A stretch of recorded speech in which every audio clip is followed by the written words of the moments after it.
Welcome to special analysis. నేను రమ్మ మండవ.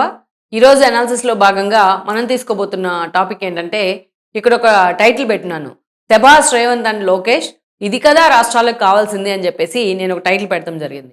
ఆ అంశం మీదే ఈరోజు నేను డిస్కస్ కూడా చేయబోతున్నాం. ఈరోజు ఎందుకు ఆ టైటిల్ పెట్టున్నాము అంటే, మనం దావోస్ వేదికగా జరుగుతున్న సదస్సులో అటు తెలంగాణ నుంచి ముఖ్యమంత్రి హోదాలో రేవంత్ రెడ్డి రిప్రజెంట్ చేశారు, ఇటు ఏపీ నుంచి చంద్రబాబు నాయుడు అండ్ లోకేష్ ఇద్దరు కూడా ఐటీ శాఖ మంత్రి హోదాలో లోకేష్ కూడా రిప్రజెంట్ చేయడం జరిగింది. సరే, పెట్టుబడులు రాష్ట్రానికి తీసుకొచ్చే క్రమంలో రాష్ట్రాలు పోటీ పడుతూ ఉంటాం. పర్టికులర్గా తెలుగు రాష్ట్రాలు పోటీ పడతాం అనేది ఎవరైనా వెల్కమ్ చేయాల్సిన అంశమే. అయితే ఇక్కడ ఎలాంటి ఈగోలకు పోకుండా ఈ వేదిక మీద అటు లోకేష్ ఇటు రేవంత్ రెడ్డి ఇద్దరు కలిసి ఫోటోలు దిగటం కానీ, ఇద్దరు కలిసి అటు మీడియాకు ఇంటరాక్షన్ ఇవ్వడం కానీ, అదేవిధంగా చూస్తే ఇద్దరు చాలాసేపు ఇంటరాక్ట్ అయ్యారు. ఆ వేదిక మీద నుంచి కూడా ఇద్దరు ఇంటరాక్ట్ అయ్యారు. ఏదైతే తెలంగాణ రాష్ట్రంలో తాము చేసిన డెవలప్మెంట్కి సంబంధించి ఐటీ సెక్టార్లో లోకేష్ ఒకసారి చూడాల్సిందిగా రేవంత్ రెడ్డి ఆహ్వానిస్తే, అటు లోకేష్ కూడా తాము కొత్త ఐటీ పరిశ్రమల విషయంలో చేస్తున్న పాలసీ మేకింగ్ కానీ వీటన్నిటి విషయంలో రేవంత్ రెడ్డిని కూడా ఆయన ఆహ్వానించినట్టు అక్కడ ప్రచారం కూడా జరిగింది. సో మొత్తానికైతే వాళ్ళిద్దరూ కలిసి ఒకే ఫ్రేమ్లో ఉండడం అనేది అది చూసిన వాళ్ళకి ఎవరికైనా ఒక పాజిటివ్ వైబ్, ఒక పాజిటివిటీని పెంచే అంశమే. రెండు రాష్ట్రాల మధ్య ఇంకా కొట్టుకు జావాలి, నీటి తగాదాలు ఇంకా ఉండాలి, ఏదో మనం వాటిని అడ్డం పెట్టుకుని మనం పబ్బం గడుపుకుందాము అనేది చాలా రాజకీయ పార్టీల మధ్య ఉంటుంది. ఎందుకంటే సహజం అది. అలాంటి ఇష్యూస్ ఉంటేనే రెండు రాష్ట్రాల మధ్య ఆ గొడవలు అట్లాంటివి ఉంటూనే జనంలో సెంటిమెంట్ రెచ్చగొట్టచ్చు. జనాన్ని ఆ స్థాయిలో వాళ్ళని రెచ్చగొట్టి ఏదో ఒక ఇష్యూ నడిపిస్తూ ఉంటే ఆ సెంటిమెంట్ సస్టైన్ అవుతుంది. ఇది యాజ్ యూజువల్గా మెజారిటీ పొలిటికల్ పార్టీస్ మధ్య ఉంటుంది. అయితే అలాంటి సంస్కృతికి ఈరోజు ముందుగా రేవంత్ రెడ్డి లాంటి వాళ్ళు పుల్ స్టాప్ పెట్టే ప్రయత్నం చేస్తున్నారు. అయితే రేవంత్ రెడ్డి పుల్ స్టాప్ పెట్టే క్రమంలోనే ఒక సుదీర్ఘ రాజకీయ జీవిత చరిత్ర అని చెప్పబడి చంద్రబాబు నాయుడు అనుభవం కూడా ఈరోజు ఉపయోగపడతా ఉంది. ఒక ఎగ్జాంపుల్ ఇక్కడ చెప్పాలి నేను. ఇక్కడ రేవంత్ రెడ్డి కొన్ని పర్టికులర్లీ రెండు రాష్ట్రాలకు సంబంధించిన నీటి అంశాల్లో కాళేశ్వరం దగ్గర నుంచి అనేక అంశాల్లో కేసీఆర్ని ఎప్పుడూ టార్గెట్ చేస్తూ ఉంటే దానికి రిటార్డ్గా హరీష్ రావు లాంటి వాళ్ళు కూడా ఆయన టార్గెట్ చేస్తూ వస్తున్నారు. చంద్రబాబు నాయుడు శిష్యుడు కాబట్టే తెలంగాణ నీటి ప్రయోజనాలని చంద్రబాబు నాయుడు దగ్గర తాకట్టు పెట్టారు అంటూ ఉంటే, రేవంత్ రెడ్డి మాత్రం ఇష్యూనే మా ఇద్దరి మధ్య ఉన్న రిలేషన్ అని చెప్పే ప్రయత్నం చేస్తూ వచ్చారు. అయినా సరే ఆయన మీద ఒక బురద పోస్తూ ఉన్న క్రమంలో అసెంబ్లీ వేదికగా ఆయన కొన్ని మాటలు మాట్లాడారు. సో మేము రెండు రాష్ట్రాల మధ్య సహృద్భావ వాతావరణం ఉండాలనుకుంటా ఉన్నాం, అందుకే సీమా లిఫ్ట్ ఇరిగేషన్ విషయంలో చంద్రబాబు నాయుడిని మేము పర్సనల్గా కలిసి కన్విన్స్ చేస్తే ఆయన దాన్ని హోల్డ్లో పెట్టారు, కావాలంటే మీరు నిజ నిర్ధారణ కమిటీ వేసుకోండి అని చెప్పి ఆయన కామెంట్ చేయడం జరిగింది. దీన్ని వైఎస్ఆర్సీపీ ఒక ఆయుధంగా తీసుకుని చంద్రబాబు నాయుడిని రాయలసీమకు ఒక విలన్గా చూపించే ప్రయత్నం చేసింది. ఈ క్రమంలోనే చంద్రబాబు నాయుడు కూడా స్వయంగా మీడియా ముందుకు వచ్చి వివరణ ఇచ్చుకునే ప్రయత్నం చేశారు. ఆయన రెండు రాష్ట్రాలు నీటి పంపకాల విషయంలో క్లారిటీతో ఉండాలి, పర్టికులర్లీ దిగువన ఆంధ్రప్రదేశ్ ఉంది, ఎగువన తెలంగాణ ఉంది, ఎన్నో వేల క్యూసెక్లు వరద నీళ్ళంతా కూడా వెళ్ళి వేస్ట్గా సముద్రంలో కలుస్తూ ఉన్నాయి, అలాంటి నీటిని సేవ్ చేసే ప్రయత్నమే జరుగుతోంది, రెండు రాష్ట్రాలు వాటిని ఉపయోగించుకుందామని చెప్పి చాలా కేటలారికల్గా చెప్పారు ఆయన.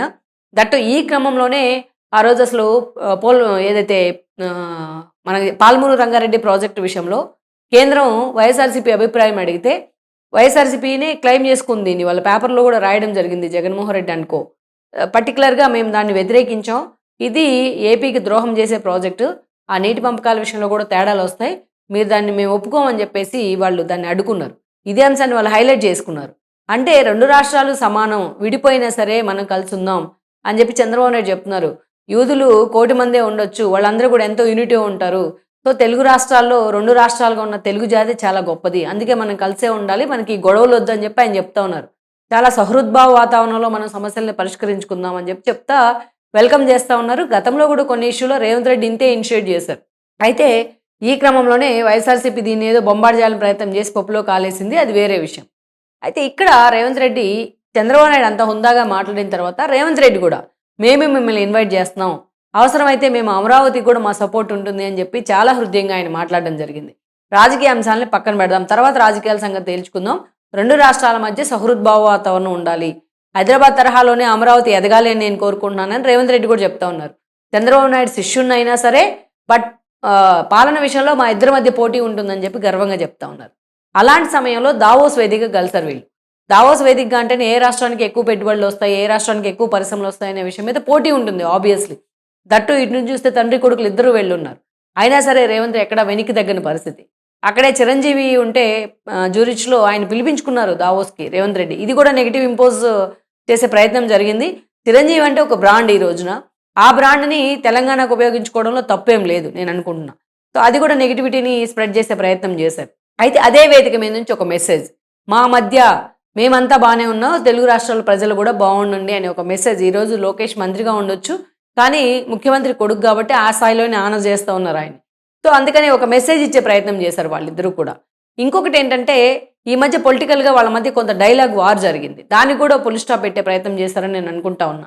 ఎందుకంటే ఇటీవలే కేసీఆర్ని విమర్శించే క్రమంలో అటు రేవంత్ రెడ్డి కానీ కాంగ్రెస్ నేతలు కానీ సీక్రెట్గా వెళ్ళి లోకేష్ని కలుస్తూ ఉన్నావు, ఎందుకు కలుస్తూ ఉన్నా అని చెప్పి ఆయన క్వశ్చన్ చేయడం జరిగింది.